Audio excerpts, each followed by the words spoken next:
जानेवारी 2026 मध्ये मुंबई सायबर पोलिसांनी एक फिंगरप्रिंटचे मोल्ड असलेली एक कन्साइनमेंट पकडली. आता ही कन्साइनमेंट साधारण 8,000 रुपयांपासून 25,000 रुपयांपर्यंत याचे किट्स बनवले जायचे आणि हे फिंगरप्रिंट मोल्ड्स विकले जायचे. डार्क वेबवरती, काही एन्क्रिप्टेड साईट्सवरती हे मोल्ड्स विकले जायचे. याच्यातून फायदा काय, तर याच्यामध्ये लोकांचा डेटा जो कॉपी केलेला असायचा, मग बँकांमध्ये, आधार सेंटर्समध्ये, CSC मध्ये वेगवेगळ्या ठिकाणी हे लोक जायचे. तिथून जिथं जिथं माणसं आपलं आधार कार्ड आणि आपलं फिंगरप्रिंट देतात तिथून तो डेटा कॉपी करायचा आणि तसाच तो फिंगरप्रिंटमध्ये त्याचे एक मोल्ड बनवून घ्यायचं आणि त्याच्यापासून मग सिलिकॉनच्या फिंगरप्रिंट बनवायच्या, जेणेकरून AEPSचा वापर करून एक स्कॅम करता येईल. आता AEPS म्हणजे काय आणि याचा वापर करून कसा काय हा स्कॅम करता येतो, याची रिस्क कुणाला आहे? याची रिस्क सगळ्यांना आहे. ज्या ज्या माणसाकडे आधार कार्ड आहे त्या प्रत्येकाला याची रिस्क आहे. याच्यामध्ये फटका बसू शकतो. अनेक लोकांना याचा फटका बसायला ऑलरेडी सुरुवात झालेली आहे.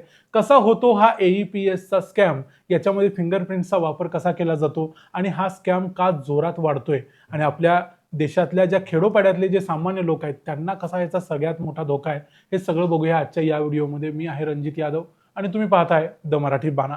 आपल्या देशामध्ये असे करोडो लोक आहेत जे खेडेगावात राहतात, जे सामान्य शेतकरी आहेत, कामगार आहेत, वेगवेगळ्या ठिकाणी आपलं थोडंसं छोटंसं काम करून आपली गुजराण करतात. या लोकांना इंटरनेट बँकिंग वापरता येत नाही, त्यांच्याकडे स्मार्टफोन नसतात, त्यांच्याकडे वेगवेगळ्या इतर पेमेंट सिस्टीम्स नसतात, त्याचे ॲप्स वगैरे त्यांना काही वापरता येत नाही. मग या लोकांनी या सगळ्या सुविधा कशा वापरायच्या, तर याच्यासाठी AEPS नावाची सिस्टीम भारत सरकारने आणली, जी NPCI तर्फे पुरवली जाते.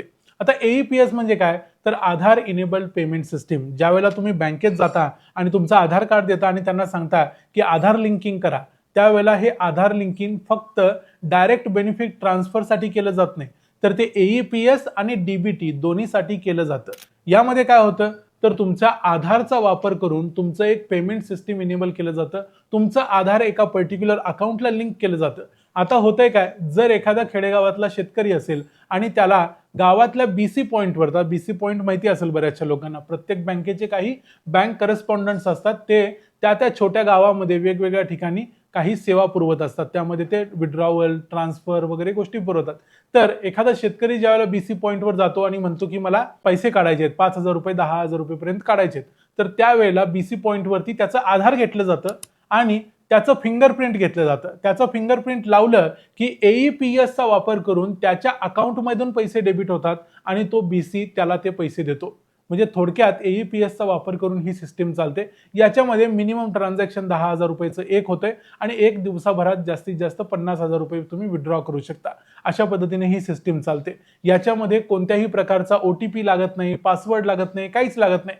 तुमचं फिंगर म्हणजे तुमचा पासवर्ड.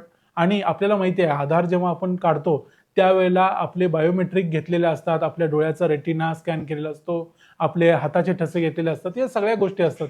त्यामुळं तुमचा फिंगरप्रिंट म्हणजेच तुमचा पासवर्ड होतो आणि ही सहजपणे सिस्टीम चालते. ही अतिशय प्रभावी चांगली सिस्टीम आहे, पण याचा वापर आता चोरांनी करायला सुरुवात केलेली आहे.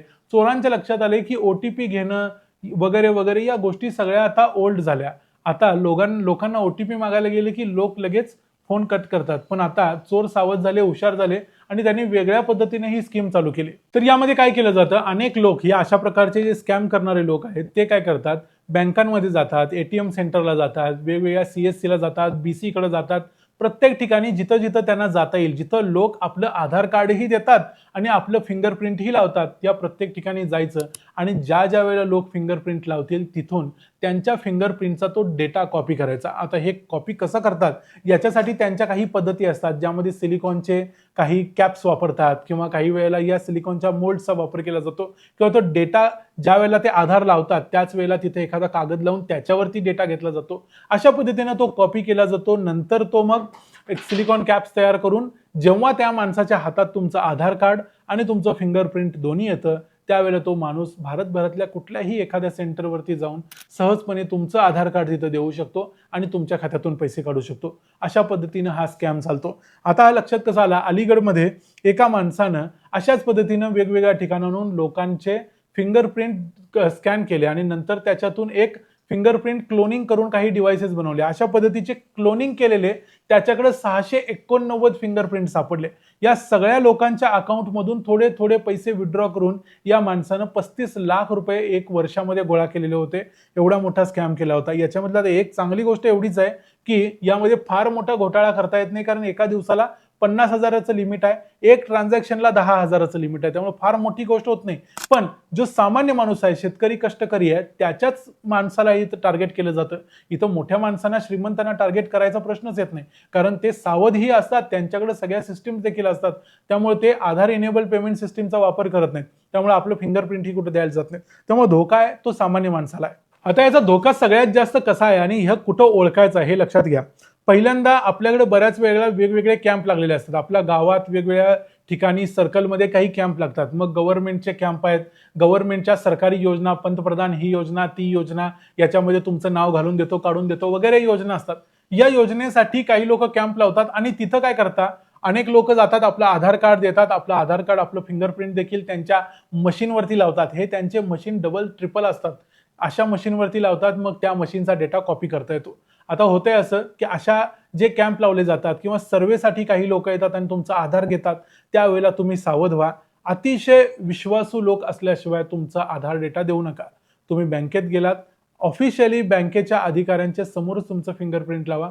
कुठल्याही तिसऱ्या तिराईत माणसासमोर बँकेत सुद्धा फिंगरप्रिंट लावू नका, कारण तिथूनच या सगळ्या क्लोनिंग होण्याची शक्यता जास्त असते. या सगळ्या गोष्टींचा तिथं धोका आहे, कारण एकदा तुमचं फिंगरप्रिंट गेलं की तुमचा पासवर्ड गेला. त्यामुळे याच्यामध्ये कुठलाही OTP येत नाही, कॉल येत नाही, काहीच येत नाही. डायरेक्ट तुमच्या अकाउंटमधून पैसे कट होतात. कधी कधी ज्यांचे SMS सर्व्हिस ऍक्टिव्ह नसते त्यांना SMS सुद्धा येत नाही. त्यामुळे RBIनं सांगितलंय की जानेवारी 2025 ते फेब्रुवारी 2026 या काळात अशा पद्धतीच्या AEPSच्या स्कॅमच्या घटना 340% वाढलेल्या आहेत. म्हणजे जवळजवळ 3.5 पट झाल्यात त्या अगोदरच्या वर्षापेक्षा. त्यामुळं याच्यामध्ये जो अडकणाऱ्या लोकांची संख्या आहे ती देखील आता खूप जास्त वाढलेली आहे. महाराष्ट्र, UP, बिहार, कर्नाटक अशा वेगवेगळ्या राज्यांमध्ये असे लोक सापडत आहेत. आता या सगळ्या स्कॅम मधून वाचण्यासाठी मग पर्याय काय आहे? यातल्या अनेक लोकांना हा पर्याय करता येईल की नाही माहिती नाही, पण UIDAIच्या साईटवरती, म्हणजे आधारची जी वेबसाईट आहे, या आधारच्या साईटवरती जाऊन तुम्ही तुमचं बायोमेट्रिक लॉक करू शकता. जर तुम्हाला बायोमेट्रिक रोजच्या जीवनात लागत नसेल तर तुम्ही सिम्पली तुमचं बायोमेट्रिक लॉक करा. तुमचा आधार नंबर टाकून तुमचा OTP देऊन तुम्ही या वेबसाईटवरती लॉग इन करू शकता. तिथं गेल्यानंतर सिम्पली जाऊन बायोमेट्रिक लॉक करायचं. बायोमेट्रिक जर कधी तुम्हाला गरज लागत असेल एखाद्या दिवशी तर त्यावेळेला सिम्पली वेबसाईटवर जायचं, बायोमेट्रिक अनलॉक करायचं आणि तिथं टेम्पररी अनलॉकचा एक ऑप्शन आहे, ज्यामध्ये एकदा अनलॉक केलं की पुढच्या 24 तासासाठी 48 तासासाठी ते अनलॉक राहतं. त्याच्यानंतर परत आपोआप लॉक होतं. त्यामुळे तुमचं बायोमेट्रिक जरी कुणी कॉपी केलं, चोरलं, तरी देखील तुम्हाला धोका नाही.